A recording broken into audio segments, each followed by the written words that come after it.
ఆనంద్ దేవరకొండ, వైష్ణవి చైతన్య జంటగా నటించిన బేబీ సినిమాలో విరాజ్ ఆనంద్ కీలక పాత్రలో నటించాడు. ఈ సినిమా 2023 జూలై 14న విడుదలై బ్లాక్ బస్టర్ హిట్ అయి కలెక్షన్స్ కూడా భారీగా రాబట్టి బాక్స్ ఆఫీస్ ని ఒక రేంజ్ లో షేక్ చేసి, కంటెంట్ ఉంటే సినిమా చిన్నదైనా ఆదరించడానికి ప్రేక్షకుల మనసు పెద్దది అని కూడా నిరూపించింది. ఈ బేబీ సినిమాను డైరెక్టర్ సాయి రాజేష్ డైరెక్ట్ చేయగా, డైరెక్టర్ మారుతితో కలిసి నిర్మాతగా మారిన ఎస్కేఎన్ తెరకెక్కించారు. ఇక్కడ వచ్చిన రెస్పాన్స్ కారణంగా బేబీ సినిమాను హిందీలో కూడా రీమేక్ చేస్తున్నట్టు ఎస్కేఎన్ ఇటీవల ప్రకటించిన సంగతి తెలిసిందే. ఇదిలా ఉండగా ఇప్పుడు ఈ సినిమా కాపీ వివాదంలో చిక్కుకుంది. అంతేకాదు, డైరెక్టర్ సాయి రాజేష్, నిర్మాత ఎస్కేఎన్ పై పోలీసులకు ఒకరు ఫిర్యాదు చేసినట్టు సమాచారం. సాయి రాజేష్, ఎస్కేఎన్ కాపీరైట్ చట్టాన్ని ఉల్లంఘించారని సిరిన్ శ్రీరామ్ అనే షార్ట్ ఫిల్మ్ డైరెక్టర్ రాయదుర్గం పోలీసులకు ఫిర్యాదు చేసినట్టు తెలుస్తోంది.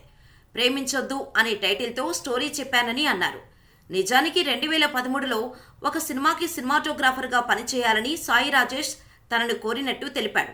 అప్పటి నుంచి ఆయనతో పరిచయం ఉందని, అయితే 2015లో శ్రీరామ్ కన్నా ప్లీజ్ టైటిల్తో ఒక కథ రాసుకొని తర్వాత దానికి ప్రేమించొద్దు అనే టైటిల్ మార్చానని ఫిర్యాదులో పేర్కొన్నారు.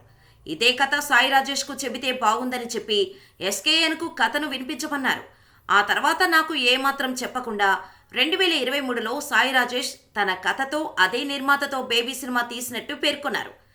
బేబీ కథ, నేను రాసుకున్న ప్రేమించొద్దు కథ ఒక్కటేనని సిరిన్ శ్రీరామ్ ఫిర్యాదులో వెల్లడించినట్టు తెలుస్తోంది.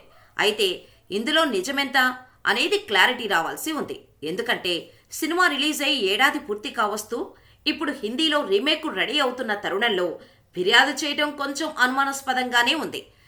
ఈ కాపీ ఆరోపణల నేపథ్యంలో హిందీ రీమేక్ వ్యవహారం ఎంతవరకు వెళ్తుంది అనేది చూడాలి.